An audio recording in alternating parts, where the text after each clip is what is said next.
Rotational mechanics. हम लोगों ने अभी तक जो मैकेनिक्स पढ़ी है वो बेसिकली ट्रांसलेशनल मैकेनिक्स थी, मतलब मैकेनिक्स ऑन स्ट्रेट पाथ। तो बॉडीज जो मूव कर रही थी वो स्ट्रेट पाथ पे चल रही थी, तो उसमें हम लोगों ने मैकेनिक्स के सारे बेसिक कॉन्सेप्ट्स जो हैं, जो मेन कॉन्सेप्ट हैं, वो सब हम लोगों ने पढ़ लिया है। बात वहां से शुरू होती है रेक्टिलिनियर मोशन से, कि केसेस हम लोगों ने पढ़े, फिर न्यूटन्स लॉ पढ़ा, फिर उसके बाद सेंटर ऑफ मास और कंजर्वेशन ऑफ मोमेंटम, इम्पल्स। तो ये जितने भी कॉन्सेप्ट आपने सीखे हैं ना, सब बहुत यूजफुल है। और बेसिकली यही मैकेनिक्स का बैकबोन है जो हम लोगों ने सीखा था। सारी मैकेनिक्स इस पे डिपेंडेंट है, चाहे वो ट्रांसलेशनल हो चाहे रोटेशनल। बस फर्क इतना है कि अब जो मैकेनिक्स हम पढ़ने जा रहे हैं, सारे बेसिक प्रिंसिपल या लॉज वही इस्तेमाल होने, बल्कि ये कहा जाए कि सब कुछ न्यूटन्स लॉ पे बेस्ड है, तो कोई एग्जेगरेशन नहीं है, सब न्यूटन्स लॉ पे है। बस ये है फर्क कि यहां पे बॉडी ट्रांसलेशनल नहीं बल्कि रोटेशनल मोशन ले रही होगी। ये देखिए, जैसे ये पुली है, ये देखें रोटेशनल मोशन पे है, तो इसकी मैकेनिक्स कैसे होगी ये सीखना है। तो ये जो अब टॉपिक शुरू हो रहा है, इसमें रोटेशनल मैकेनिक्स में किस तरीके से उन्हीं जो लॉज हम लोगों ने पढ़े हैं या जो भी कॉन्सेप्ट पढ़े हैं कैसे इस्तेमाल करेंगे, ये सीखना है आपको।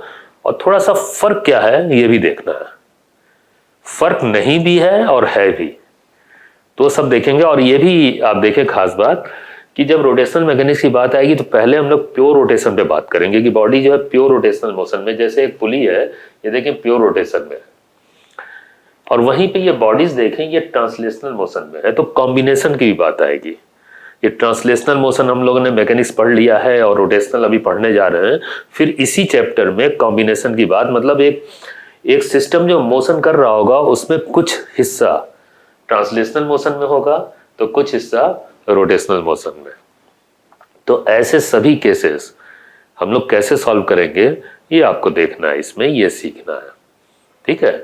और यहां से जब ये बात कंप्लीट हो जाएगी तो फिर मैकेनिक्स का कॉन्सेप्ट आपका वो फाइनल स्टेज पे पहुंच जाएगा, मतलब आप पूरी मैकेनिक्स सीख चुके होंगे, ठीक। और ये जो मैकेनिक्स आप सीखेंगे ना, आगे जो फिजिक्स है, इलेक्ट्रिसिटी है, मैग्नेटिज्म में, उसमें बहुत इस्तेमाल होने वाली है ये सारी चीजें जो है। अब ये थोड़ा सा लॉजिकल तरीके से आपको सीखना है, मैं स्टेप बाय स्टेप आपको लेके चलूंगा और मैं सिखाऊंगा। ये मैकेनिक्स का सबसे टेक्निकल पार्ट माना जाता है रोटेशनल मैकेनिक्स, और जनरली स्टूडेंट्स को इसमें दिक्कत बहुत होती है। लेकिन अब जब मैं आपको सिखाऊंगा एक सिस्टमेटिक तरीके से और एक लॉजिकल तरीके से, तो ये भी एक जो फियर है ये एकदम खत्म होने वाला है, एकदम खत्म हो जाएगा ये फियर कि रोटेशनल मैकेनिक्स बहुत टफ है, ऐसा कुछ नहीं है, ठीक। आप देखिएगा कैसे हम लोग एक एक पार्ट को जोड़ते हुए, लिंक करते हुए ये पूरा कॉम्बिनेशन जैसे है ना, सब कुछ सीख लेंगे, ठीक। तो कोई फियर की बात नहीं है, हम लोग शुरू करते हैं। और सबसे पहले जो शुरुआत होती है वो होती है यहाँ पे मोमेंट ऑफ इनर्शिया से, कि ये मोमेंट ऑफ इनर्शिया होता क्या है और रोटेशनल मैकेनिक्स में ही क्यों अपीयर हुआ ये। असल में देखिए, जब भी मैकेनिक्स की बात होती है तो इनर्शिया की बात तुरंत आ जाती है, इनर्शिया की बात तुरंत आ जाती है ना। अब इनर्शिया अगर आपको याद हो, न्यूटन्स लॉ में हम लोगों ने पढ़ा था कि वो फर्स्ट लॉ ऑफ मोशन है ना, लॉ ऑफ इनर्शिया बोलते ही हैं उसे, कि इनर्शिया जो है बेसिकली एक प्रॉपर्टी है बॉडी की, एक ऐसी प्रॉपर्टी जिससे बॉडी या सिस्टम अपने स्टेट को, अपने अवस्था को बनाए रखने की टेंडेंसी रखता है। जितना ज्यादा इनर्शिया होगा सिस्टम या बॉडी का, उतना ज्यादा उसके सेंटर ऑफ मास या उस बॉडी या सिस्टम की अवस्था की बात करें, सेंटर ऑफ मास की अवस्था की बात करें, वो मेंटेन रहेगा। तो इनर्शिया वहां पे कैसे मेजर करते थे, वहां पे इनर्शिया मेजर करते थे मास से। लेकिन आप देखो, ये भी बात थी कि जब हम लोग ट्रांसलेशनल मैकेनिक्स पढ़ रहे थे तो वो जो मास था वो बेसिकली एक पॉइंट था जो सेंटर ऑफ मास था, ये हमने आपको बताया। पूरी बॉडी नहीं बल्कि सेंटर ऑफ मास पे पूरी जो मैकेनिक्स थी वो बेस्ड थी, और वो सेंटर ऑफ मास का इनर्शिया होता था।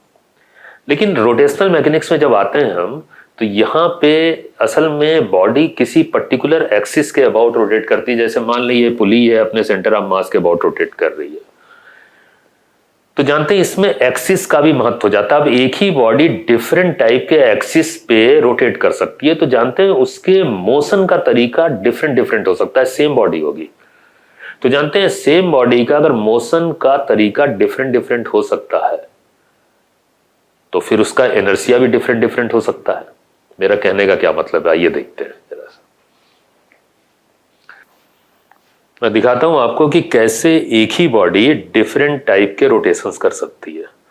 अब डिफरेंट टाइप के रोटेशंस में ये देखिए, जैसे एक ये बॉडी है, प्लेट है और ये एक्सिस है जिसके अबाउट ये ऐसे रोटेट कर रही है, और ये एक्सिस बेसिकली इसके साइड से पास हो रहा है।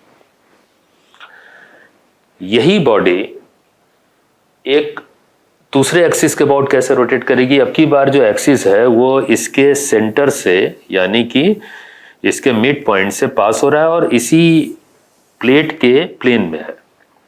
रोटेशन देखिए इसका। तो उसी तरीके की बॉडी अब देखिए ये फिर डिफरेंट एक्सिस पे डिफरेंट तरीके से रोटेट कर रही है। इसी बॉडी का रोटेशन मैं फिर दिखाता हूं आपको, और ये अब की बार ये अपने कॉर्नर के अबाउट रोटेट ऐसे करेगी। ये देखिए कैसे वही बॉडी डिफरेंट एक्सिस पे डिफरेंट रोटेशन कर रही है। फिर देखें एक और केस, अब की बार ये एक्सिस इसके सेंटर से पास हो रहा है, लेकिन ये इस प्लेट के प्लेन के परपेंडिकुलर है। ये भी सेंटर से पास हो रहा था लेकिन ये प्लेट के प्लेन में ही था ये एक्सिस। ये देखें इसके परपेंडिकुलर है, डॉट दिखाया जा रहा है, और इस पे रोटेशन कुछ ऐसा है। आप खुद देखिए कि वही प्लेट डिफरेंट टाइप का रोटेशन कर रही। इसीलिए कहा यह जाता है रोटेशनल मैकेनिक्स में कि एक ही बॉडी के अलग अलग मोमेंट ऑफ इनर्शिया हो सकते हैं, न्यूमरस मोमेंट ऑफ इनर्शिया हो सकते हैं। जितने तरीके का रोटेशन, जितने तरीके का एक्सिस ऑफ रोटेशन, उतने तरीके का उसका इनर्शिया।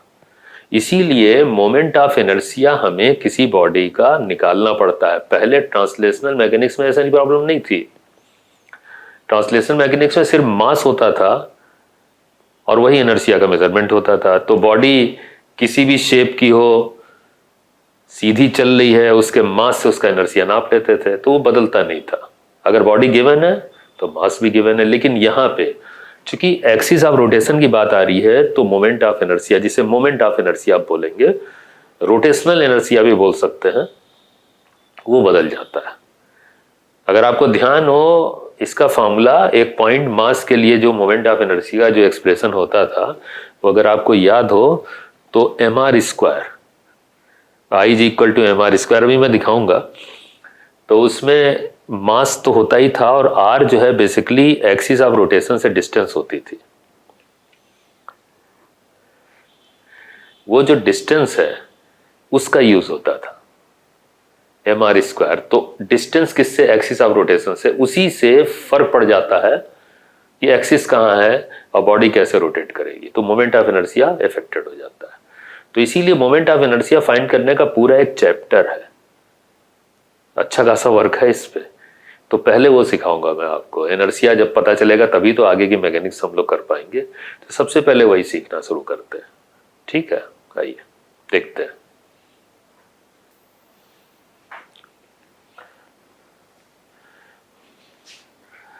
मोमेंट ऑफ इनर्शिया, चलिए शुरुआत एक पॉइंट मास के मोमेंट ऑफ इनर्शिया को निकालने से करते हैं, फिर बॉडीज पे आ जाएंगे, डिफरेंट टाइप की बॉडीज पे। तो देखिए एक पॉइंट मास है, उसका मोमेंट ऑफ इनर्शिया, तो ये हुआ एक्सिस ऑफ रोटेशन और ये हुआ वो पॉइंट मास। ये देखिए, और ये पॉइंट मास इस एक्सिस के अबाउट ऐसे रोटेट कर रहा है, इस सर्किल पे ऐसे रोटेट कर रहा है, ठीक। अब इसका मोमेंट ऑफ इनर्शिया का निकालना है तो पहले तो ये जो इसका सर्कुलर मोशन हो रहा है, रोटेशनल मोशन, इसका रेडियस r। अब ये बेसिकली रेडियस क्या है, ये उस बॉडी की परपेंडिकुलर डिस्टेंस है एक्सिस से, एक्सिस से परपेंडिकुलर डिस्टेंस, ठीक है। मान ले बॉडी किसी इंस्टेंट पे यहाँ है तो ये परपेंडिकुलर डिस्टेंस भी बोलते हैं, ठीक। तो मोमेंट ऑफ इनर्शिया जो होगा वो होता है इस एक्सिस के about I is equal to mr²। ये एक्सप्रेशन है मोमेंट ऑफ इनर्शिया का, ठीक है, तो पॉइंट मास का है। तो ध्यान रखिएगा पॉइंट मास यहाँ पे मौजूद है, तो जो डिस्टेंस लेते हैं एक्सिस से वो बेसिकली परपेंडिकुलर डिस्टेंस लेते हैं, मतलब मिनिमम डिस्टेंस, ऐसे नहीं नापेंगे, ऐसे नहीं ज़्यादा हो जाएगा। तो ये ध्यान जरूर रखिएगा, क्योंकि अगले क्वेश्चन में जो क्वेश्चन आने वाला है उसमें इसकी ज़रूरत पड़ जाएगी। तो मास और ये जो डिस्टेंस है, इन दोनों पे डिपेंडेंसी है मोमेंट ऑफ इनर्शिया की। इसीलिए एक्सिस बदलने के साथ ये डिस्टेंस बदल जाती है, मोमेंट ऑफ इनर्शिया बदल जाता है। उसी बॉडी का different different moment of inertia हो सकता है।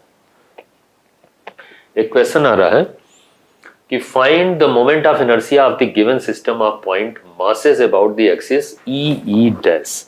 ये एक एक्सिस है और एक ये सिस्टम है पॉइंट मासेस का।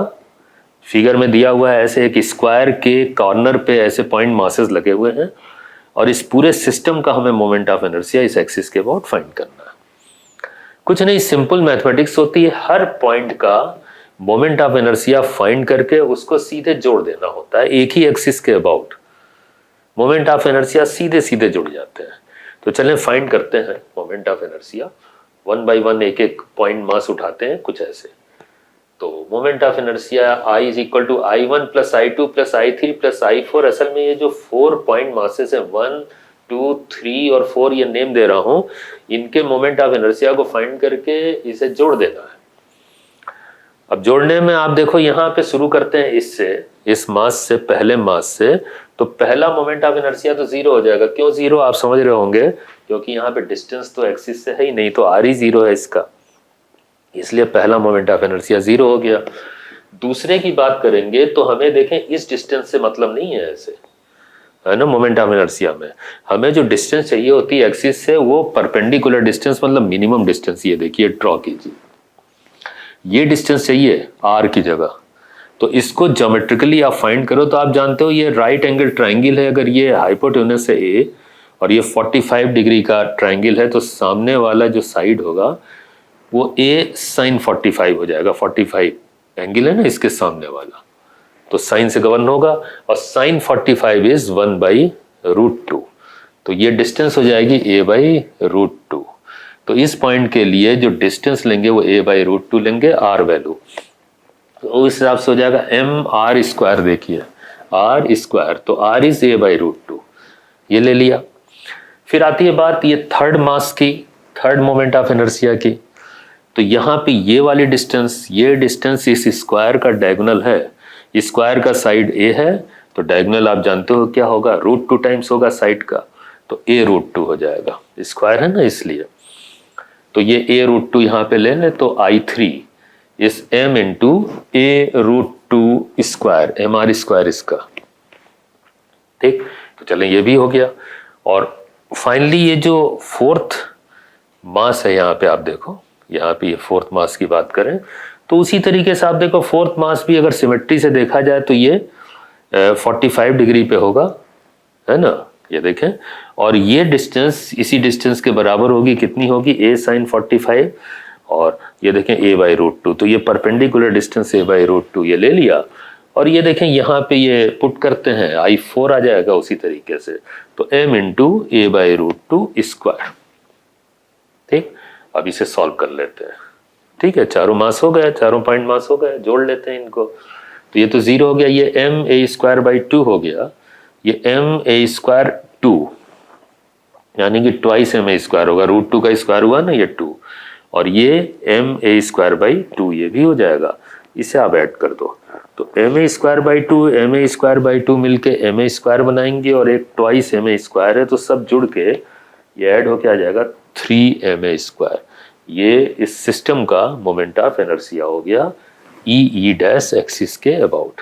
तो मुश्किल नहीं है, बहुत आसान सी बात है इसे फाइंड करना। बस एक ही बात ध्यान रखिएगा कि पॉइंट मासेस जो है उनसे परपेंडिकुलर डिस्टेंस लेते हैं एक्सिस की, वो आर होता है। कोई भी डिस्टेंस मत उठा लीजिएगा, ठीक है। और सिंपल सारे मोमेंट ऑफ इनर्शिया निकाल के ऐसे जोड़ देना है, ठीक है।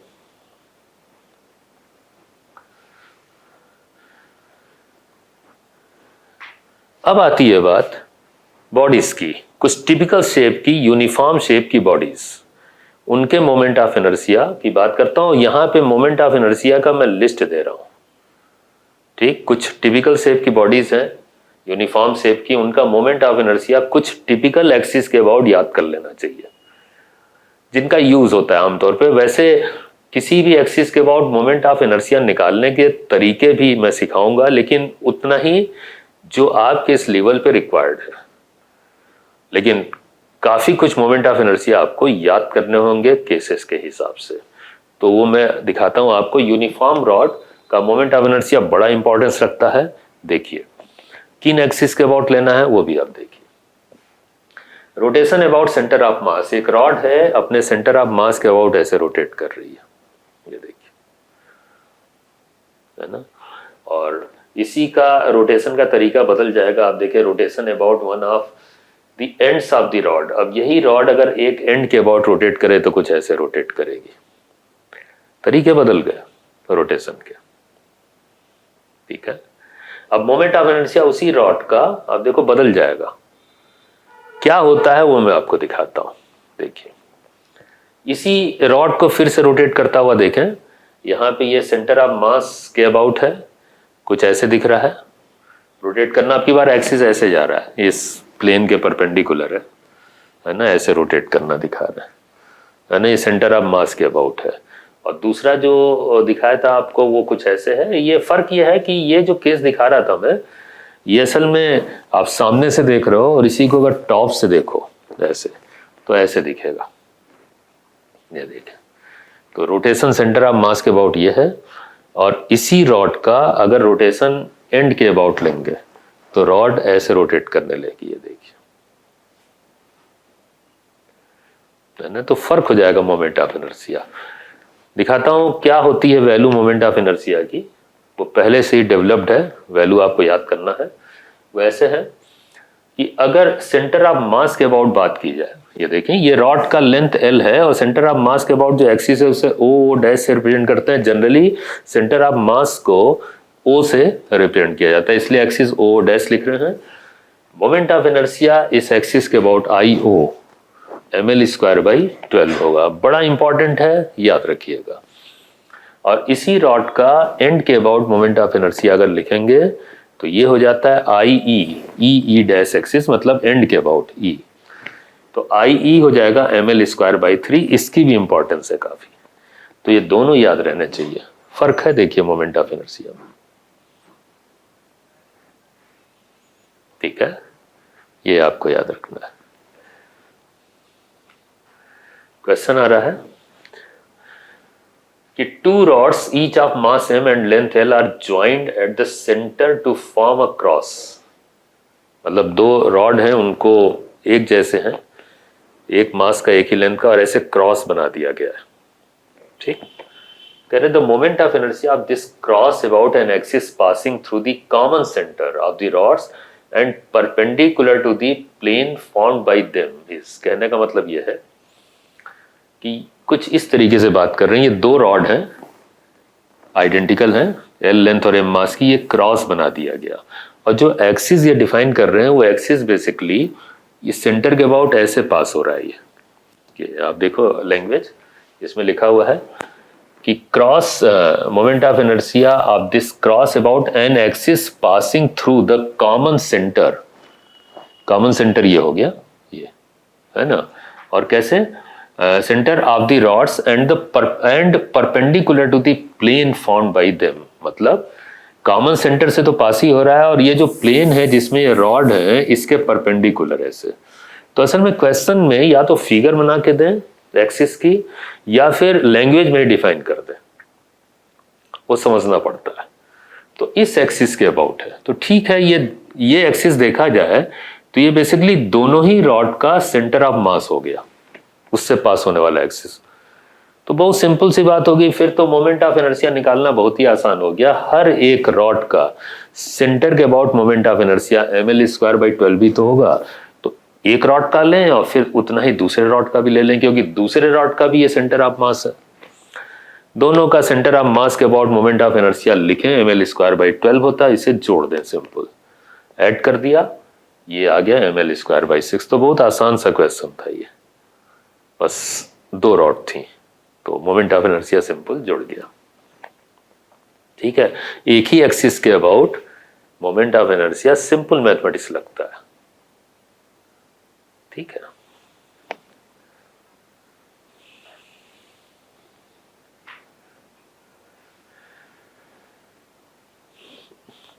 एक केस दिखाता हूं इसी पे कि when the rod is inclined to the given axis, its component length which is perpendicular to the axis becomes effective। कहने का मतलब है कि मान ले एक केस ऐसा हो जिसमें जो रॉड है वो एक्सिस से तिरछी हो और रोटेट कर रही हो तिरछी, ऐसे कुछ वो कोनिकल पेंडुलम जैसे बना के ऐसे रोटेट कर रही हो। तो ऐसे केस में इस एंड के अबाउट देखा जाए तो ये एक्सिस एंड के अबाउट है ना, मोमेंट ऑफ इनर्शिया लेने में इस रॉड का कंपोनेंट लेंथ ले लिया जाता है। जैसे ये लेंथ की रॉड है तो देखें ये जो एक्सिस है इसके परपेंडिकुलर जो कंपोनेंट होगा, अगर ये थीटा एंगल बना रहा है तो ये देखें ये कंपोनेंट, इसकी लेंथ होगी L sin थीटा। तो जानते हैं इस रॉड को कन्वर्ट कर देते हैं कुछ इस फॉर्म में। आप ये एज्यूम करके चलो कि ये रॉड अगर तिरछी कर दी गई तो इसकी कंपोनेंट रॉड जो होगी वो इफेक्टिव होगी, पूरी रॉड नहीं। तो कंपोनेंट अगर आप बनाओगे तो ये दो कंपोनेंट आप बनाओगे ना, ये L sin थीटा ये ऐसे बना दोगे और एक्सिस ये हो गया E डैश। तो बेसिकली केस ये हो गया। अब देखिए कंपोनेंट L sin थीटा ही होगा ना, एंगल के सामने वाली साइड है तो साइन से ऑपरेटिव होगी, ये हाइपोटेनस हो गया इस ट्रायंगल का। ठीक, तो ये L sin थीटा हो गया, तो इसी लेंथ का ये रॉड बना दिया गया, मतलब ये कंपोनेंट लेंथ है और इस एंड के अबाउट इसका मोमेंट ऑफ इनर्शिया लिख दिया गया। अब आप जानते हो कि मोमेंट ऑफ इनर्शिया जो होगा वो एंड के अबाउट होता है ml²/3। यही तो फॉर्मूला होता है, बस आपको एक काम करना है, फॉर्मूला यही एंड के अबाउट लेना है, लेकिन L की जगह ये कंपोनेंट ले लेना है L sin थीटा, मतलब L नहीं L sin थीटा ले लीजिए। अगर रॉड तिरछी है तो एक्सप्रेशन क्या हो जाएगा, m L² की जगह L sin थीटा (2/3), ये तरीका होता है। तो सिंपल तरीका है, बस कंपोनेंट ले लेना है। एक्सप्रेशन ml²/3 एंड के अबाउट है ना, ऐसे कर लिया जाता है। एक क्वेश्चन दिखाते हैं आपको कि find moment of inertia of the given system formed by 2 identical rods. ये 2 आइडेंटिकल रॉड्स हैं, 30-30 डिग्री बना रही हैं इस एक्सिस से, और इनका मोमेंट ऑफ इनर्शिया निकालना है। ईच ऑफ मास m, हर एक का मास m है और लेंथ l है, about the axis E dash. Simple है। तो ये जो 2 रॉड है इनका मोमेंट ऑफ इनर्शिया अलग अलग निकाल के आपको जोड़ देना होगा, और साथ ही साथ आप ये भी देख रहे हो कि चूंकि ये इंक्लाइंड है तो इनके कंपोनेंट काम करेंगे। तो कुछ ऐसे हो जाएगा, आप देखिए कि दोनों मोमेंट ऑफ इनर्शिया निकाल के आपको जोड़ना है, और कंपोनेंट लेंथ जो होगी वो L sin 30, एंगल के सामने का कंपोनेंट है ना, L sin 30 हो जाएगा, और ये भी L sin 30 हो जाएगा। तो वही है, हर रॉड का एंड के अबाउट मोमेंट ऑफ इनर्शिया लिखते हुए ml²/3 लेते हुए L की जगह L sin 30 ले लेना है। तो ये हो गया m L sin 30 (2/3), और दूसरे का भी यही होगा, दोनों का ये हो गया सेम। अब इसे सॉल्व कर लें, दोनों का कंपोनेंट लेंथ लिया है और एंड के अबाउट मोमेंट ऑफ इनर्शिया लिखते हुए ये सॉल्व कर लो आप। तो L sin 30 आप जानते हैं 1/2 होता है, तो L/2 हो गया, तो L/2², और ये (3) तो चल ही रहा है, और यही चीज ये भी होगी सेम। आगे सॉल्व करें, ओके, L²/4 होगा, ये 4 × 3 12 हो जाएगा, और यही चीज यहाँ भी है। और इसे जब जोड़ेंगे ऐड करेंगे तो ml²/6 इज द आंसर, ये होगा। ठीक है, इजी है।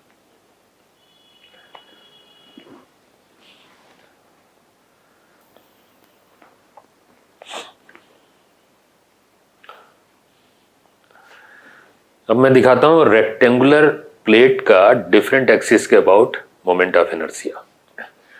तो कुछ ये देखें, अभी मैंने आपको दिखाया था कि एक ही प्लेट के रोटेट करने के कितने तरीके हो सकते हैं, तो सबका अपना मोमेंट ऑफ इनर्शिया होगा। तो अब मैं आपको इसे फाइंड करना भी सिखाऊंगा, और कुछ लिस्ट में होगा जिसे आपको याद रखना होगा, वो भी मैं दिखाता हूं आपको।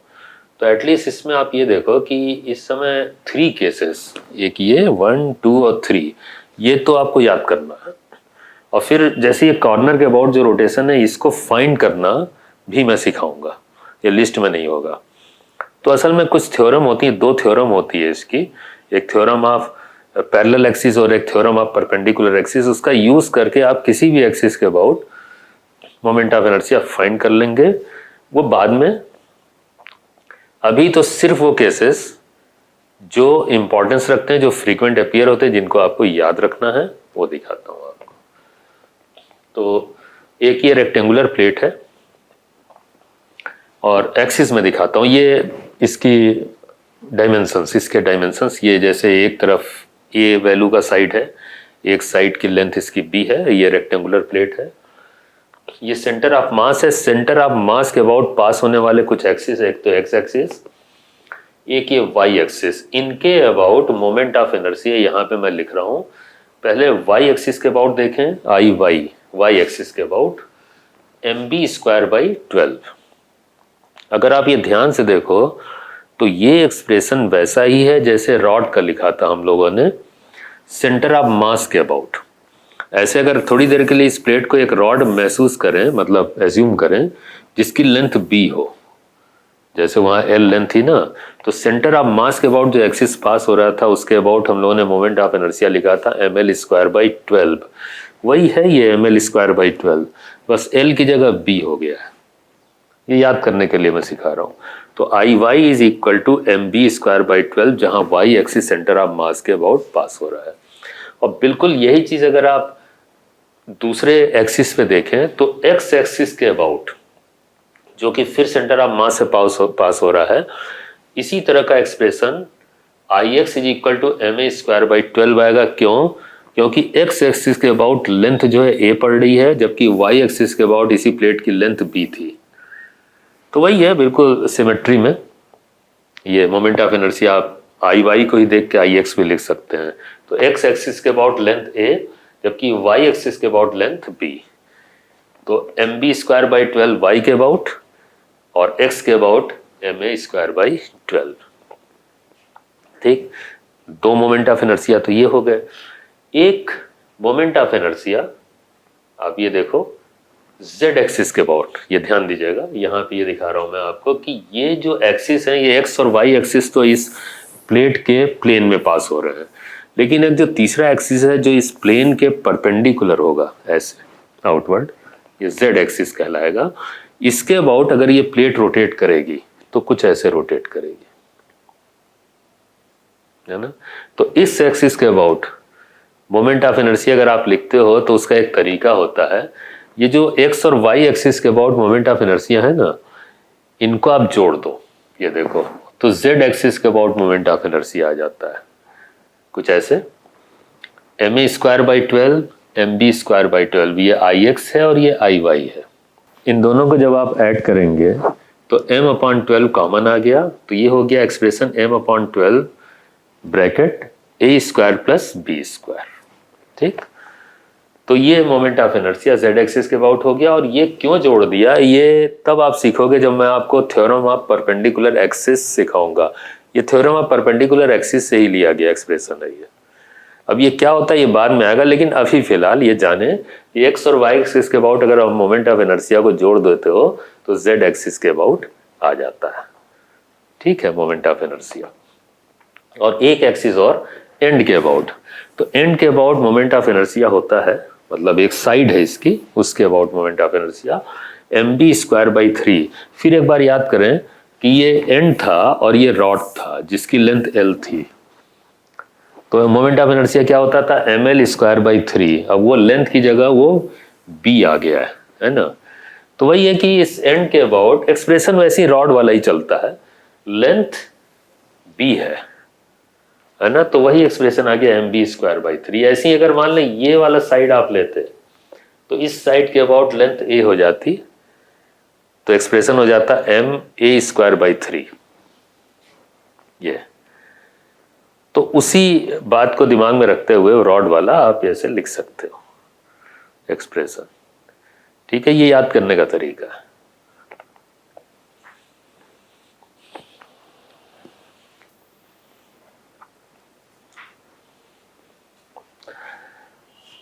स्क्वायर प्लेट की बात करें तो स्क्वायर प्लेट आप देखो तो इसमें दोनों साइड्स इसके इक्वल होंगे ना, तो ये बेसिकली रेक्टेंगुलर प्लेट का ही एक सिमेट्री का केस है, जहां पे ये दोनों साइड जो ए और बी होते थे वो बराबर है। एक्सप्रेशंस आप वही यूज कर लो और बस बी की जगह ए रख दो। तो कुछ ऐसे कि सेंटर ऑफ मास ये दिखाया जा रहा है और ये एक्स एक्सिस हो गया, ये वाई एक्सिस हो गया। एक्स और वाई एक्सिस के अबाउट इस बार सिमेट्री होगी, दोनों एक्सिस के अबाउट सिमेट्री, इसलिए कि दोनों एक्सिस के अबाउट जो लेंथ मिलेगी प्लेट की वो ए मिलेगी। तो I X is equal to I Y symmetry के कारण is equal to M A square by 12। ठीक है ना, यही तो था, प्लेट का हो या रॉड का हो, एम एल स्क्वायर बाई 12। ठीक, तो ये एम ए स्क्वायर बाई 12 हो जाएगा। ठीक है, और अगर इस एंड के अबाउट बात करें तो वही है कि अब एम एल स्क्वायर बाई 3 वाला एक्सप्रेशन यूज हो जाएगा रॉड का जो था, तो वही I E is equal to M A square by 3, length A हो जाएगी ना इसलिए। अब इसमें एक एक्स्ट्रा बात ये आएगी सिमेट्री के कारण, अगर कोई भी एक्सिस आप इस सेंटर ऑफ मास से पास होने वाला बना देंगे जो कि इस प्लेट के प्लेन में हो, ये एक ऐसा एक्सिस है जो इस प्लेट के प्लेन में है, ये देखिए, और सेंटर ऑफ मास से पास हो रहा है, तो इसके अबाउट भी मोमेंट ऑफ इनर्शिया वही होता है जो एक्स और वाई एक्सिस के अबाउट होता है, ये ध्यान रखिएगा। एम ए स्क्वायर बाई 12 भी होगा। ये कैसे होगा ये मैं प्रूफ करूंगा जब मैं थ्योरम ऑफ परपेंडिकुलर एक्सिस पढ़ाऊंगा, लेकिन ये बहुत ही जरूरी फीचर है इसका जिसे आपको याद रखना है। ठीक है, अगर किसी भी एक्सिस को बना दे, देखना ये कोई ओरिएंटेशन स्पेशल थोड़ी दिया है, कोई भी एक्सिस रैंडमली बना दिया, बस एक चीज ध्यान रखिएगा सेंटर ऑफ मास से पास हो और इस प्लेन में ही हो, तो इसका मोमेंट ऑफ इनर्शिया मतलब इसके अबाउट मोमेंट ऑफ इनर्शिया वही होगा जो एक्स और वाई एक्सिस के अबाउट होता है।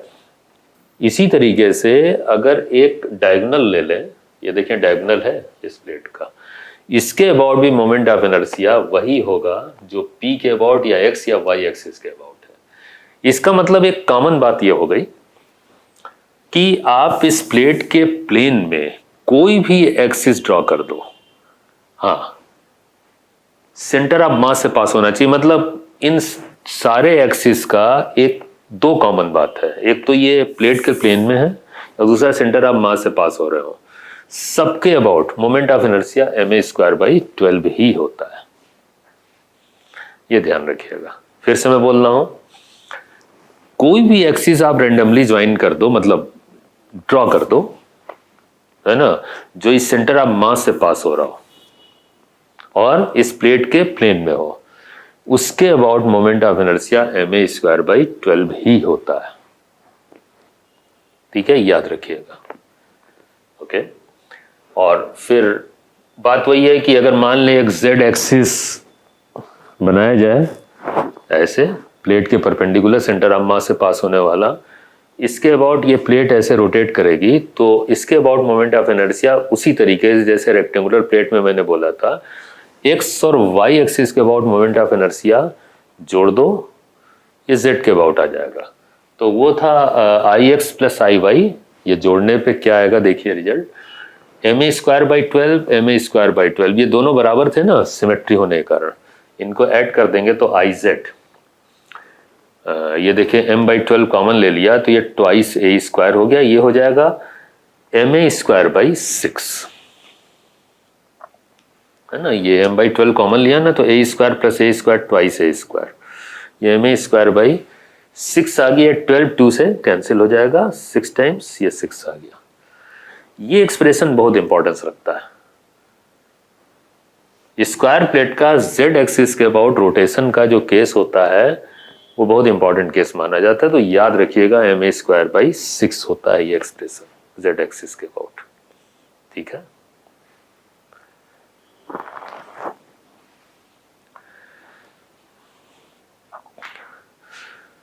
क्वेश्चन है आईटी में आया हुआ, the moment of inertia of a thin square plate ABCD, ये एक प्लेट है, स्क्वायर प्लेट है ABCD of uniform thickness about an axis passing through the center O and perpendicular to the plane of the plate। इस कह रहे हैं कि ये जो प्लेट दी हुई है इसके सेंटर से परपेंडिकुलर पास होने वाले एक्सिस के अबाउट मोमेंट ऑफ इनर्शिया आपको बताना है। किसके टर्म्स में? ये कुछ और एक्सिस दिए हैं, एक्सिस 1, एक्सिस 3, एक्सिस 4, एक्सिस 2, उनके अबाउट ये मोमेंट ऑफ इनर्शिया लिखा हुआ है।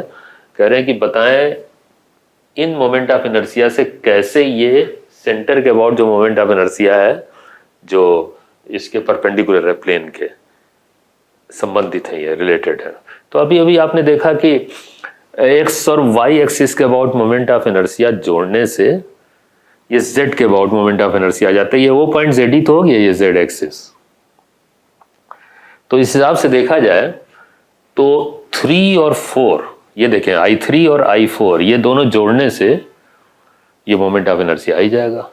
लेकिन IT का क्वेश्चन ये मोर देन वन करेक्ट का हो सकता है, और भी चेक कर लेते हैं क्या ये I1 और I2 के भी जोड़ने से आ जाएगा? I1 और I2, यस, इसलिए आ जाएगा क्योंकि अभी आपने ये सीखा है कि स्क्वायर प्लेट के केस में कोई भी एक्सिस हो, ये 1, 2, 3, 4, जो कि इस प्लेट के प्लेन से पास हो रहा हो और सेंटर ऑफ मास से ही पास हो रहा हो, है ना, उन सबके about moment of inertia same होता है। इसका मतलब है कि I1 हो चाहे I2 हो या I3, I4, ये सब इक्वल मोमेंट ऑफ इनर्शिया रख सकते हैं। अगर ये I3 प्लस I4 होगा तो फिर ये I1 प्लस I2 भी हो सकता है, क्योंकि I3 I1 के बराबर, I4 I2 के बराबर होगा स्क्वायर प्लेट के केस में। ये रेक्टेंगुलर प्लेट के केस में नहीं हो सकता। ऐसी तरह से I3 को I1 भी रख सकते हैं और I4 को I3 भी रख सकते हैं, क्योंकि सभी मोमेंट ऑफ इनर्शिया सेम है। तो किन्हीं भी दो का मोमेंट ऑफ इनर्शिया जोड़ के आप Z एक्सिस के अबाउट यानी कि O के अबाउट मोमेंट ऑफ इनर्शिया ले सकते हैं। हाँ, ये चारों नहीं जुड़ जाएंगे, ये गलत है, ठीक है। तो इसमें जो आंसर होगा उसमें 3, A, B और C, ये तीनों पॉसिबल है, A, B एंड C, ठीक है।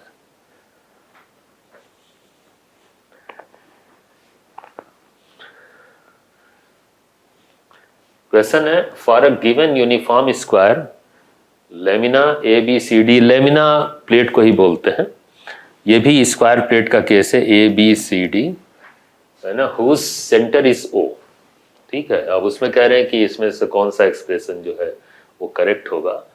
तो बहुत स्पष्ट है कि आप ये एक्सिस ले लो या ये एक्सिस ले लो, ये सेंटर ऑफ मास के अबाउट पास हो रहे हैं और इसी प्लेन में है, तो चाहे ये डायगोनल हो चाहे ये कोई भी एक्सिस हो, वाई एक्सिस हो, ये सबके about moment of inertia same होगा, यानी कि IAC is equal to IEF। ये देखिए यही होगा एक्सप्रेशन, सब गलत है। बाकी ये वही उसी कॉन्सेप्ट पे है जो मैंने अभी बताया। ये कोई भी एक्सिस आप रेंडमली ड्रॉ कर दें स्क्वायर प्लेट के केस में, बस वो एक्सिस जो है वो दो बातें कॉमन रखें, सेंटर ऑफ मास के अबाउट पास हो और साथ ही साथ इस प्लेट के प्लेन में हो, मोमेंट ऑफ इनर्शिया सबके अबाउट सेम होता है। उसी बेसिस पे ये है। AIEEE और एम्स में दोनों में आया है।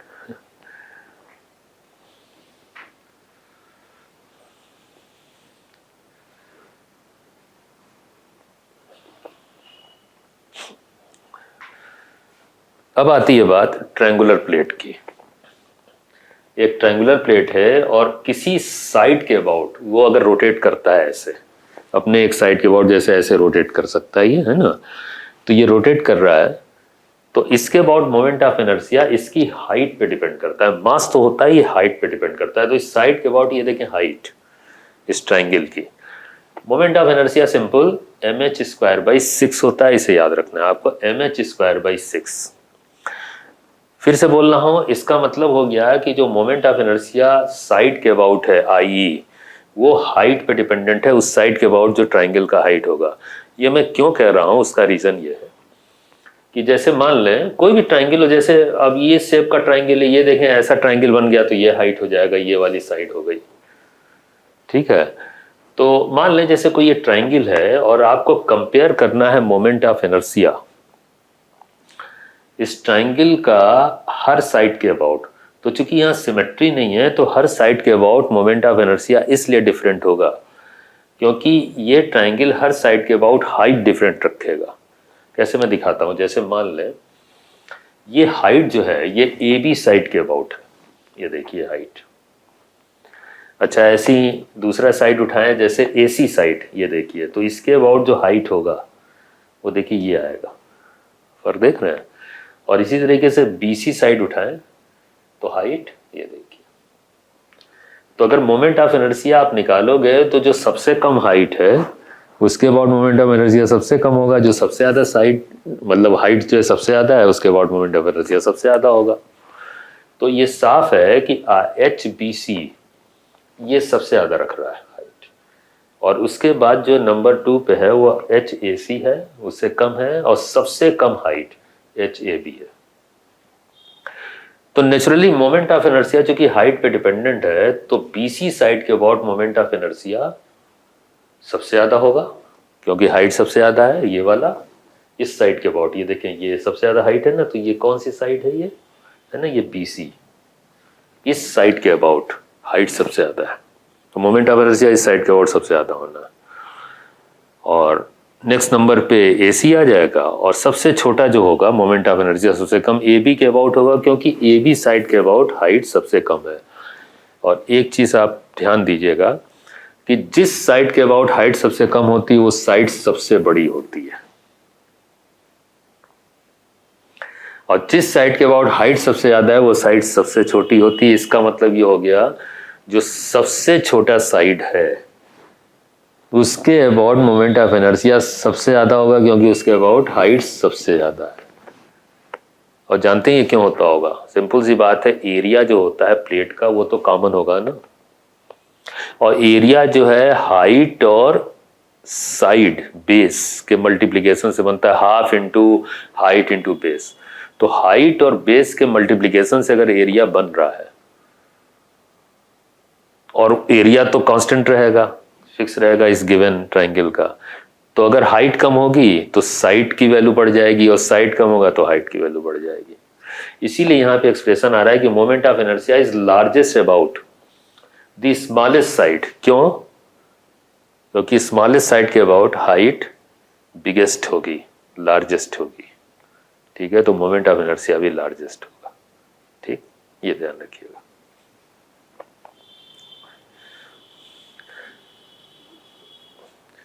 क्वेश्चन देखिए सीबीएसई में आया हुआ है, बहुत सिंपल सा क्वेश्चन है, आसानी से हो जाएगा। ABC is a right angle triangular plate. ये एक राइट एंगुलर ट्राइंगुलर प्लेट है of uniform thickness, the sides are such that AB is greater than BC। AB BC से ज्यादा है और AC तो सबसे ज्यादा होगा क्योंकि वो हाइपोटेनस है। As shown in figure I1 I2 I3 are the moment of inertia about AB, ये लिखा हुआ है I1 और BC I2 और AC I3, ठीक है, respectively. Then which of the following relations is correct. तो वो मोमेंट ऑफ इनर्शिया को कंपेयर कर लेना है, तो आपको पता चल चुका है कि जो सबसे छोटी साइड होगी उसके अबाउट मोमेंट ऑफ इनर्शिया सबसे ज्यादा होना है, तो I2 जो है सबसे ज्यादा होना है। तो किसमें I2 सबसे ज्यादा है भाई? एक ही तो एक्सप्रेशन है ये वाला, इसमें सबसे ज्यादा ये आंसर हो जाएगा। वैसे और भी चेक कर ले, सबसे बड़ी साइड AC है तो इसके अबाउट मोमेंट ऑफ इनर्शिया सबसे कम होने वाला है, ये देखिए सबसे कम, तो ये सबसे ज्यादा, ये सबसे कम, बी हो गया आंसर। तो देख के आप बता सकते हो, प्लेट को देख के आप मोमेंट ऑफ इनर्शिया साइड्स के अबाउट कंपेयर कर सकते हैं। कौन सा ट्रायंगल होगा जिसमें सभी साइड के about moment of inertia same आएगा? यस करेक्ट, आप सही बोल रहे हो, इक्विलैटरल ट्रायंगल जिसमें सारे साइड्स बराबर होते हैं, तो सबके अबाउट हाइट भी बराबर होगी, तो वो मोमेंट ऑफ इनर्शिया सबका सेम आएगा, उसमें ये एक्सप्रेशन होता है, ये अगर इक्विलैटरल ट्रायंगल होता तो, ठीक है ना।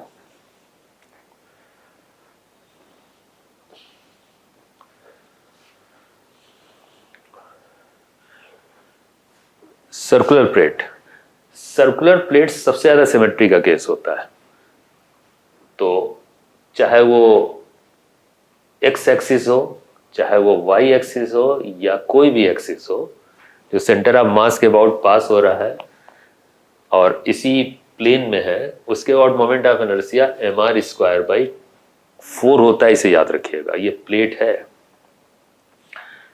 ये कभी कभी इसे डायमीटर भी बोलते हैं, ये डायमीटर ही तो है। ये एक्स एक्सिस और वाई एक्सिस बेसिकली डायमीटर है। तो डायमीटर के अबाउट या एक्स और वाई एक्सिस के about moment of inertia mr²/4 होता है सर्कुलर प्लेट का। अगर जेड एक्सिस के अबाउट बात करेंगे तो वही तरीका है, दोनों मोमेंट ऑफ इनर्शिया को अगर आप ऐड कर दोगे तो जेड के अबाउट आ जाएगा, है ना। ये देखिए, आप ऐड करें इसे तो mr²/4 प्लस mr²/4, ये ऐड किया, ये बन गया mr²/2।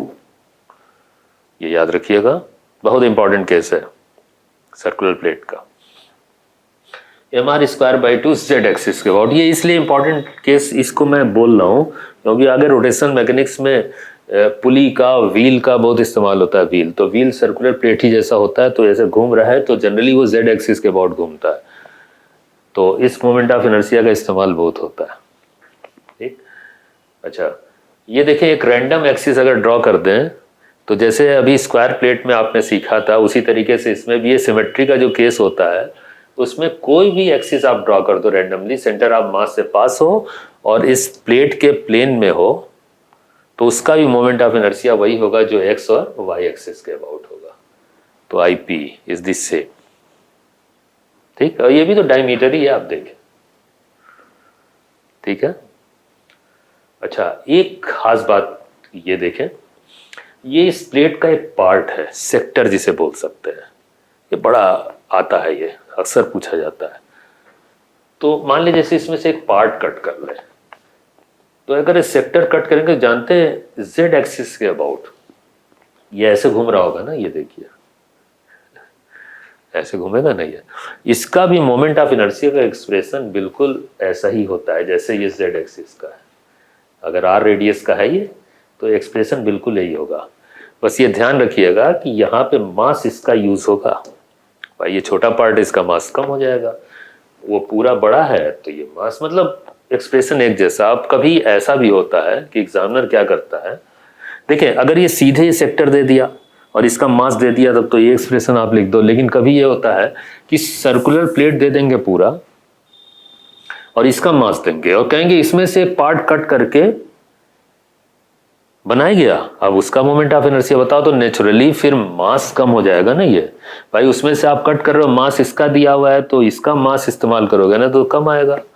तो ये ध्यान रखना कि इस कंप्लीट प्लेट से कट करके बना रहे हैं या अलग से ये दिया हुआ है, मास इसका दिया है या इसका दिया है।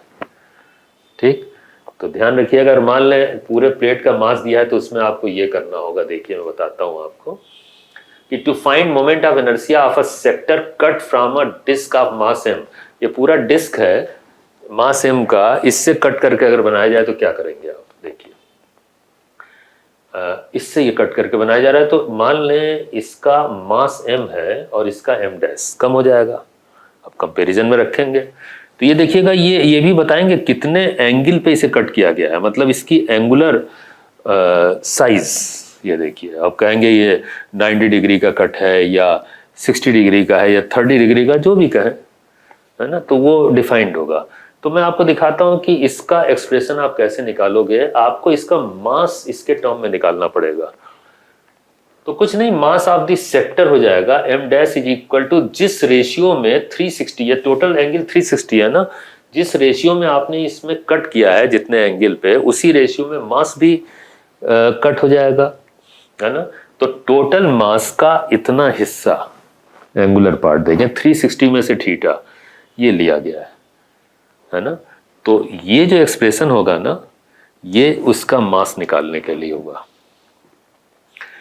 भाई 360 में से थीटा, जैसे मान ले 360 में से वो 60 डिग्री कट किया, तो 360 में से 60 कितना हो गया, 1/6 हो गया, तो मास भी तो 1/6 हो जाएगा। अब मान ले 90 कट किया तो 1/4 हो जाएगा, 90/360 1/4 हो गया, तो मास भी 1/4 हो जाएगा। ये कहने का मतलब है। अब आप क्या करो, अब जेड एक्सिस के अबाउट मोमेंट ऑफ इनर्शिया लिख रहे हो तो देखो मास तो इसका ही इस्तेमाल होगा ना, m डैश, तो m dash R square by two, तो एक्सप्रेशन तो वही है z एक्सिस के अबाउट जो फॉर्मूला होता है उसको लिख लिया, लेकिन m डैश m के टर्म्स में आप रखोगे तो ये हो जाएगा। ये देखें, ये एक्सप्रेशन यहाँ पे रख दिया गया और इसे थोड़ा सिंप्लीफाई कर लें। सिंप्लीफाई क्या करना है, रीअरेंज कर लें, तो ये M R square by two into theta upon 360 degree. ध्यान रखिएगा ये एक्सप्रेशन तब इस्तेमाल होगा जब मास इसका दिया हो पूरे प्लेट का और इससे ये सेक्टर कट करके निकाला गया हो। कितने एंगल पे, ये यहाँ रख के आप फाइंड कर सकते हो ये थीटा। जैसे क्वेश्चन आप देखें आया हुआ है, आईटी में आया हुआ क्वेश्चन है, पढ़ता हूँ इसे। 1/4 sector is cut from a uniform circular disc of mass m of a radius r। ये एक डिस्क होगा रेडियस r का, उससे एक ये सेक्टर कट किया गया है। 1/4 का मतलब है चौथाई हिस्सा, 1/4 मतलब 90 डिग्री का हो गया। फिगर भी दी हुई है ऐसी। It is made to rotate about a line perpendicular to its plane, मतलब ये जो प्लेन है उसके ये परपेंडिकुलर, ये प्लेट ऐसे रखी होगी जो ऐसे फिगर बनी है ऐसे जे, और ऐसे घूम रही होगी, ठीक। तो वही ये उसके प्लेन के परपेंडिकुलर, मतलब वही z एक्सिस हो गया। जब कहें प्लेन के परपेंडिकुलर तो मतलब z एक्सिस हो गया। And passing through the centre of the original disc, अब ये सेंटर जो है वो जो ओरिजिनल डिस्क होगा उसका ये सेंटर है। Its moment of inertia about the axis of rotation, ये सिंपल सी बात है, वही कंप्लीट डिस्क में से 90 डिग्री का पार्ट कट किया गया है। हो गया, ये एक्सप्रेशन में आप रख दो, आंसर आ जाएगा। ये अभी अभी हम लोगों ने ये रिलेशन पढ़ा है कि M R square by two. अब देखो असल में एम कैपिटल एम है ना, ये मास टोटल डिस्क का, तो वो ले लिया, तो ये मास ले लिया पूरे डिस्क का, और रेडियस तो आर है ही, M R square by two. और ये देखें कितना एंगल का कट किया गया उसे यहाँ लेना होगा आपको, तो उसे आप रख दें, ये एंगल 90 है ना, ये 90 रख दे, तो ये 1/4 हो गया, 1/4 हो गया, तो ये 1/4 होगा, और ये 4 इंटू 2 8, तो M R square by 8 answer हो जाएगा। सीधे फॉर्मूले में रखें, वैल्यूज आ जाएगा, ठीक है ना।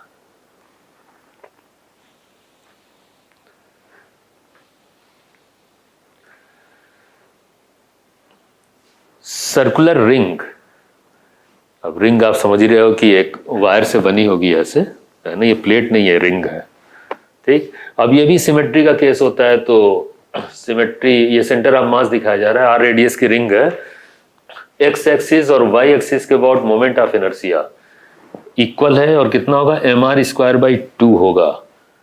डिस्क के केस में एम आर स्क्वायर बाई 4 था, ये एम आर स्क्वायर बाई 2 है। रिंग का मोमेंट ऑफ इनर्शिया ज्यादा होता है डिस्क से, ठीक। उसका रीजन ये है कि असल में मास पे सिर्फ डिपेंडेंट नहीं होता है moment of inertia, effective distance जो होती है एक्सिस से, उस पर भी डिपेंडेंसी होती है। तो आप देखो यहाँ पे, आप देखो रिंग के केस में जो मास है रिंग का वो सब किनारे डिस्ट्रीब्यूटेड है, जबकि डिस्क के केस में वो यहां भी था डिस्ट्रीब्यूटेड। तो चूंकि सारा का सारा मास किनारे हो गया, तो सारा मास का डिस्टेंस आर हो गया, जबकि डिस्क के केस में मास पूरे प्लेट पे डिस्ट्रीब्यूटेड था, तो कुछ हिस्सा एक्सिस के पास में हो जाता था, कुछ बहुत पास में हो जाता था, कुछ दूर हो जाता था। तो कुछ का मोमेंट ऑफ एनर्जी कुछ पार्ट का कम होगा, कुछ का ज़्यादा होगा, जो दूर वाले उनका ज़्यादा होगा, जो पास वाले पार्ट है उनका कम होगा। मतलब overall moment of inertia ring के केस से कम ही पड़ेगा, क्योंकि इसमें तो सारा का सारा मास दूर है, तो डिस्टेंस ज़्यादा होने से मोमेंट ऑफ इनर्शिया ज़्यादा मिलता है। इसीलिए आप देखेंगे कि इसका एक्सप्रेशन वैल्यू ज़्यादा रखेगा। वो एम आर स्क्वायर बाई 4 था, वो कम था, इसका हाफ डिस्क का मोमेंट ऑफ इनर्शिया जो था, ठीक है। अच्छा, अब z एक्सिस के अबाउट बात करें तो फिर वही बात आती है कि x और y एक्सिस के अबाउट मोमेंट ऑफ इनर्शिया आप ऐड कर दोगे एम आर स्क्वायर बाई 2, तो ये देखें z के about moment of inertia M R square आ गया। तो रिंग का z एक्सिस के about moment of inertia M R square होता है, जबकि डिस्क का एम आर स्क्वायर बाई 2 था, कम होता है डिस्क का। फिर इसमें भी बात आती है कि अगर कोई रैंडम एक्सिस आप बना दो जो इस रिंग के प्लेन में हो और सेंटर ऑफ मास से पास हो रहा हो, तो सिमेट्री के कारण इसके अबाउट भी मोमेंट ऑफ इनर्शिया वही होगा जो एक्स और वाई एक्सिस के अबाउट था। ये भी तो डायमीटर ही हो गया, ये सब डायमीटर हो गए। तो I P is also equal to the same M R square by 2। ठीक, फिर आती है बात एक पार्ट की, कि रिंग का एक पार्ट कट किया गया और ये आर रेडियस का है, और इसका एक्सप्रेशन अगर मोमेंट ऑफ इनर्शिया का लिखेंगे तो फिर वही होगा जो रिंग का ही होता है। लेकिन फिर वही बात ध्यान रखनी है, ये एक्सप्रेशन तभी इस्तेमाल होगा जब मास इनका ही दिया हो। इसका मास m दिया है तो ये इस्तेमाल करें, इसका भी मास m दिया है तो ये इस्तेमाल करें। लेकिन अगर इसमें से ये कट करके बनाया जाएगा तो फिर मास को तो उसी तरीके से आपको पार्ट में लेना होगा। जैसे डिस्क के केस में आपने देखा था कि मान लीजिए थीटा एंगुलर साइज का ये पार्ट कट किया गया रिंग में से, तो फिर उसी बात को ध्यान में रखते हुए कि अगर इसका मास m दिया है ना, इस पूरे रिंग का, ये moment of inertia of the sector cut from the ring of mass m, ये पूरे का, तो फिर आपको यही करना है कि एम आर स्क्वायर एक्सप्रेशन तो लेंगे लेकिन मास को आप उतना ही रखेंगे जितना ये रिंग की साइज है इसके रिस्पेक्ट में। मतलब थीटा अपॉन 360 से फिर मल्टीप्लाई कर दीजिएगा एम आर स्क्वायर में, जैसे डिस्क में हुआ था, ये आया था ना ये पार्ट, तो इसमें भी करना। तो ये एंगल रख दीजिएगा, ये मास इसका दिया होगा, ये एंगल रख दीजिएगा, इस एक्सप्रेशन से आ जाएगा। जेड एक्सिस के अबाउट है मोमेंट ऑफ इनर्शिया, ये याद रखिएगा। ठीक, ये क्वेश्चन देखें, नीट में आया हुआ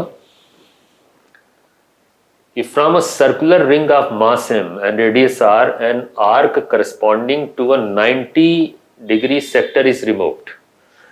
The moment of inertia of the remaining part of the ring about an axis passing through the center of the ring and perpendicular to the plane of the ring, वही z axis हो गया, is k times mr square। ये थोड़ा सा बदलाव किया इन्होंने, then the value of k, मतलब कह रहे हैं कि वो जो पार्ट कट किया उसका मोमेंट ऑफ इनर्शिया का expression k into M R square है, तो k की वैल्यू बताओ।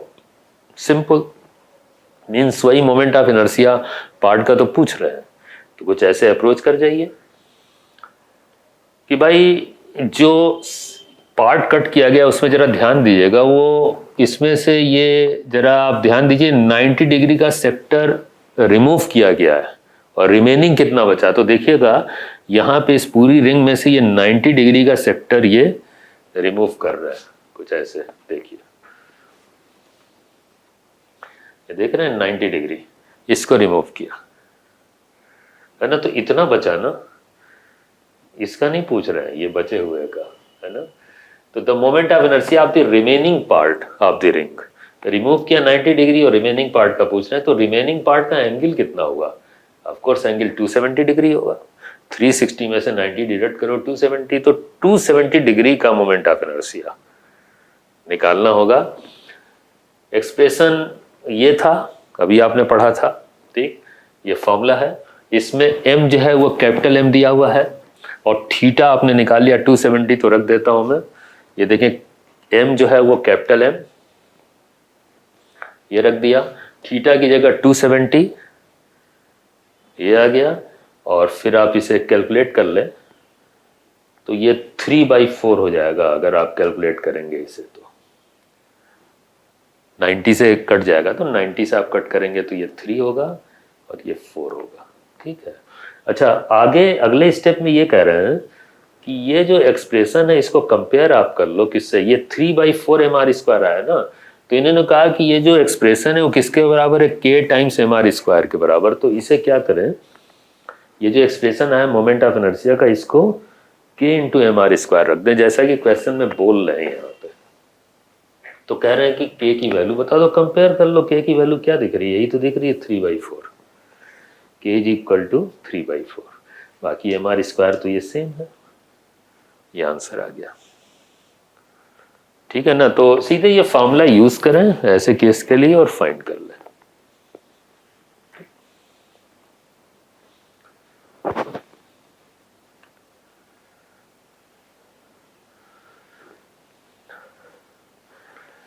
क्वेश्चन है, a wire of mass m and length l is bent in the form of a circular ring. Ring का ही case है, लेकिन एक वायर से, एक लेंथ से बनाया गया है उसे।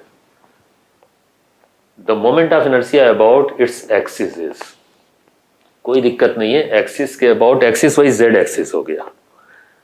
एक्स और वाई एक्सिस होता है ना, तो जानते डायमीटर बोलते हैं। एक्सिस का मतलब है कि वो जेड एक्सिस, प्लेन के परपेंडिकुलर सेंटर से पास होने वाला। तो एक्सप्रेशन आप जानते ही हो, वो जो रिंग होगा उसका mr² होता है एक्सप्रेशन, लेकिन r रेडियस नहीं दिया है क्वेश्चन में, बल्कि उसकी जगह, रेडियस की जगह ये देखें लेंथ दिया है उस वायर का जिससे वो रिंग बना है। तो एक काम आपको करना पड़ेगा, एल के टर्म्स में आपको रेडियस ज्योमेट्रिकली फाइंड करना होगा। बस सीधे फॉर्मूले में आप रखेंगे, एक्सप्रेशन आ जाएगा कुछ इस तरीके से। देखें, ये वायर दिया हुआ है जिसका मास m और लेंथ l है, और इसी से इस रिंग को बनाया गया है। अब इस रिंग का जो रेडियस होगा वो लेंथ से कैसे संबंधित होगा, रिलेटेड होगा। तो आप देखो, इसकी जो लेंथ होगी वो ट्वाइस पाई आर होगी। तो ये ट्वाइस पाई आर किसके बराबर है? इस लेंथ के बराबर है, इसी से तो बना है ये। तो आप सिर्फ इतना काम करो, L is equal to twice pi R रख दें और इससे आर निकाल लें। आर कितना हो जाएगा? R is equal to L upon twice pi, और इसको आप पुट कर देंगे इस एक्सप्रेशन में। ये जेड एक्सिस के अबाउट, यही एक्सिस है रिंग का, एक्सिस बोले ना तो ये होता है जेड एक्सिस। इसके अबाउट एक्सप्रेशन आप पढ़ ही चुके हो, mr² होता है। बस आपको सिंपल r की जगह L अपॉन ट्वाइस पाई रख देना है, आंसर आ जाएगा। L अपॉन ट्वाइस पाई रखेंगे, स्क्वायर करें, L² होगा, ये 4 हो जाएगा, ये पाई² हो जाएगा। नतीजा एक्सप्रेशन ये देखें, ये बनने लगा। ये ऑप्शंस के मुताबिक इस तरीके से लिखा हुआ है। तो 1/4 पाई² एंड ml², ये देखिए, ठीक है ना, ऐसे हो जाएगा। सॉलिड सिलेंडर, यहां से बात आती है 3 डायमेंशनल बॉडी की। अभी तक जो हम लोग केसेस लिए हैं, रॉड है या फिर प्लेट है, चाहे सर्कुलर प्लेट हो, चाहे रेक्टेंगुलर प्लेट हो, या रिंग हो, या फिर ट्रायंगुलर प्लेट हो, वो सब 2 डायमेंशनल बॉडीज की बात हो रही थी। 2D बॉडी, ये 3D बॉडी है। और 3D बॉडी में जैसे सॉलिड सिलेंडर आएगा, हॉलो सिलेंडर आएगा, या फिर स्फीयर भी आने वाला है। तो इनका एक्सप्रेशन देखिए मोमेंट ऑफ इनर्शिया का। तो यह है सॉलिड सिलेंडर। 2 एक्सिस में मोमेंट ऑफ इनर्शिया की बात होती है, उसमें से तो एक एक्सिस ये है, ये एक्स एक्सिस, जिसे एक्सिस ऑफ सिलेंडर भी बोल सकते हैं, एक्स एक्सिस। आर रेडियस का सिलेंडर, इसके अबाउट मोमेंट ऑफ इनर्शिया, भाई एक्सिस के अबाउट ऐसे ये सिलेंडर रोटेट कर रहा होगा ना, तो इसके अबाउट मोमेंट ऑफ इनर्शिया का एक्सप्रेशन mr²/2। अगर आप ध्यान दो तो ये एक्सप्रेशन वैसा ही है जैसा कि एक डिस्क का था जेड एक्सिस के अबाउट। अगर आप इस सिलेंडर को सामने से देखेंगे तो ये डिस्क जैसा ही दिखेगा, और ये जो एक्सिस, जो एक्स एक्सिस इस समय बोल रहे हैं, ये बेसिकली एक्सिस ऑफ सिलेंडर जो है, ये जेड एक्सिस जैसा दिखेगा, जो डिस्क के केस में आउटवर्ड ऐसे होता था। और अगर एक वाई एक्सिस ले लें, ये बेसिकली लेंथ वाइज अगर देखा जाए सिलेंडर को, तो ये लेंथ वाइज ये इसके सेंटर ऑफ मास से पास होने वाला एक्सिस है। ऐसे इसके लिए लेंथ होगी L। तो इसके अबाउट, इस वाई एक्सिस के अबाउट, जो कि बेसिकली इसके सेंटर से पास हो रहा है, मोमेंट ऑफ इनर्शिया का एक्सप्रेशन कुछ ऐसा होता है, mr²/4 प्लस ml²/12। याद करिएगा, लेकिन याद करने का तरीका मैं बताता हूं। थोड़ी देर के लिए अगर इसे रॉड जैसा मान लें आप, L लेंथ की रॉड, और ये है सेंटर ऑफ मास से पास होने वाला वाई एक्सिस, तो ऐसे केस में रॉड का मोमेंट ऑफ इनर्शिया का एक्सप्रेशन क्या होगा? सेंटर ऑफ मास के अबाउट वाई एक्सिस है ये, ml²/12, आपको याद होगा रॉड का। तो देखें वही है ml²/12। ये हिस्सा कुछ वैसा ही है जैसे रॉड का था। अच्छा, चूंकि ये रॉड नहीं है, रॉड तो असल में 1 डायमेंशनल बॉडी हो गई ना, उसका रॉड में जो विड्थ है उसको नेग्लेक्ट करते हैं। लेकिन यहाँ पे ये जो विड्थ है या उसका फेस है, इसे नेगलेक्ट तो कर नहीं सकते, ये डिस्क जैसा है, तो इसका भी प्रभाव आता है। इसका ही प्रभाव अगर लेंगे तो आप ध्यान दीजिएगा, ये एक्सप्रेशन mr²/4 वैसा ही है जैसे एक डिस्क का उसके डायमीटर के अबाउट, ऐसे वाई एक्सिस था ना, डायमीटर के अबाउट एक्सप्रेशन था। तो थोड़ी देर के लिए अगर वाई एक्सिस को यहां पे मान लें तो ये डिस्क का डायमीटर के अबाउट एक्सप्रेशन आप लिखोगे mr²/4, और ये अगर लेंथ वाइज ले लें, सेंटर ऑफ मास पे शिफ्ट कर दें वाई एक्सिस को, तो एक्सप्रेशन में लेंथ का भी कंट्रीब्यूशन लेते हुए ml²/12 भी आ गया। इन दोनों को जोड़ने से आई वाई आया है। फिर से मैं बोल रहा हूं, अगर इस एक्सप्रेशन को वाई एक्सिस के अबाउट, मतलब मोमेंट ऑफ इनर्शिया को इस सॉलिड सिलेंडर का लिखना है, तो आप इसे दो पार्ट में देखें। थोड़ी देर के लिए वाई एक्सिस को यहाँ पे शिफ्ट करें इसके फेस पे, तो ये डिस्क हो गया और उसका ये डायमीटर हो गया। इस डायमीटर के about moment of inertia mr²/4 disc का, ठीक। और फिर इसे आप शिफ्ट कर दें और लेंथ वाइज ले लें, तो लेंथ के सेंटर ऑफ मास से पास होने वाले एक्सिस के अबाउट थोड़ी देर के रॉड ले लें इसे, तो एक्सप्रेशन हो गया ml²/12। तो ये दोनों के एडिशन से ये एक्सप्रेशन बनता है, ऐसे याद करें, ठीक है। तो ये याद हो जाएगा। अब इसका जरूरत नहीं है प्रूफ की, क्योंकि सीधे अगर यूज होता है तो ऐसे ही यूज होता है। याद करने का तरीका मैंने बता दिया आपको।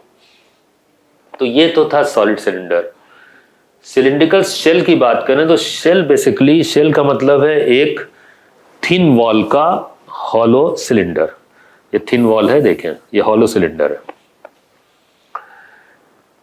तो इसका एक्सप्रेशन अगर आप लिखोगे इसके एक्सिस के अबाउट, आर रेडियस का है ये, इसके एक्सिस के अबाउट, तो उसी तरीके से अप्रोच करें जैसे कि अभी आपने सॉलिड सिलेंडर में अप्रोच किया था।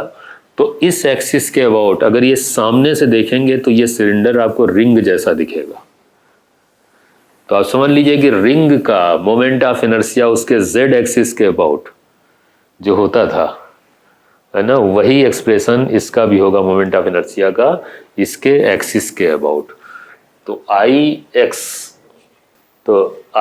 इज इक्वल टू mr², ये रिंग का है जेड एक्सिस के अबाउट, सामने से रिंग जैसा दिख रहा है ना, इसलिए।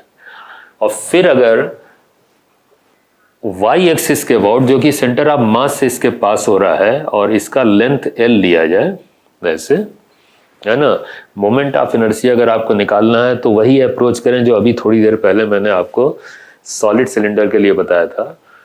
अगर उस अप्रोच से आप लिखेंगे मोमेंट ऑफ इनर्शिया तो कुछ ऐसे, थोड़ी देर के लिए इस वाई एक्सिस को यहाँ पे शिफ्ट करें इसके फेस पे, तो ये एक रिंग का उसके डायमीटर के about moment of inertia expression देगा, और वो mr²/2 होता है, ये हम लोग पढ़ चुके हैं। रिंग का उसके डायमीटर के अबाउट, ठीक।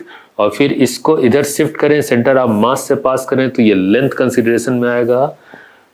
तो लेंथ के हिसाब से एक रॉड का अगर एल लेंथ का सेंटर ऑफ मास के अबाउट मोमेंट ऑफ इनर्शिया लिखेंगे तो हो जाएगा ml²/12। इन दोनों के एडिशन से ये आई वाई बनता है। तो ये वही अप्रोच है जैसे सॉलिड सिलेंडर के लिए लिखा था, बस बदलाव यहाँ पे है, क्योंकि यहाँ पे ये रिंग जैसा दिख रहा है तो रिंग के डायमीटर के अबाउट हो गया, और वहां पे डिस्क जैसा था तो वो डिस्क के डायमीटर के अबाउट मोमेंट ऑफ इनर्शिया का ये पार्ट था। mr²/4 था उसमें, ये mr²/2 होगा। ऐसे याद करें, ठीक है।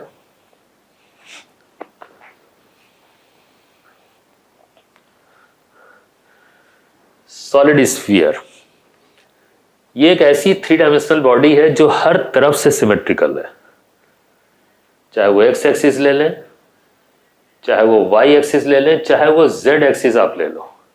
आप इमेजिन करो ऐसे स्फीयर होता है, तो एक्स हो या वाई हो या जेड एक्सिस हो, हर तरफ से एक जैसा।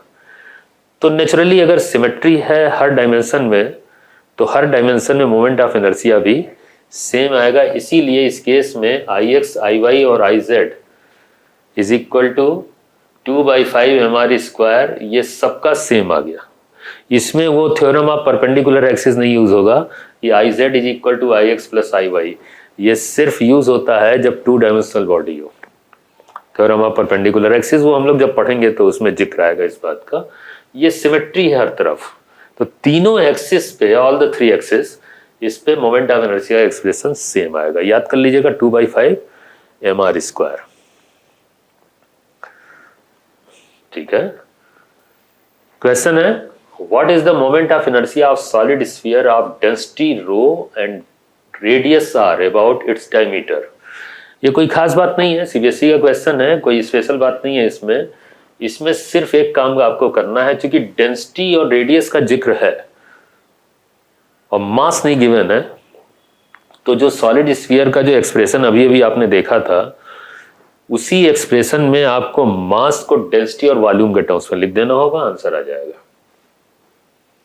अब ये जो भी एक्सप्रेशन है इसको हम लोग देखते हैं कैसे आएगा। देखिए एक्सप्रेशन तो ये है 2/5 mr², बस इसमें m का सब्स्टिट्यूशन करना है डेंसिटी और वॉल्यूम के टर्म्स में। देखें mass is equal to density into volume. ये डेंसिटी हो गया, ये वॉल्यूम क्या है भाई, स्फीयर है ना, स्फीयर का वॉल्यूम क्या होता है 4/3 πr³। ये वॉल्यूम हो गया, और r² तो है ही एक्सप्रेशन में, ये आगे बढ़ाएं तो ये देखें एक सब्स्टिट्यूशन पाई का कर रहे हैं 22/7, ये पाई की वैल्यू होती है, ये रख दिया और इसे कैलकुलेट करेंगे, सब मल्टीप्लाई कर दें तो एक्सप्रेशन ये बनेगा। सिंपल है, फॉर्मूला बेस्ड है, बस एक यही सब्स्टिट्यूशन करना था। ठीक है।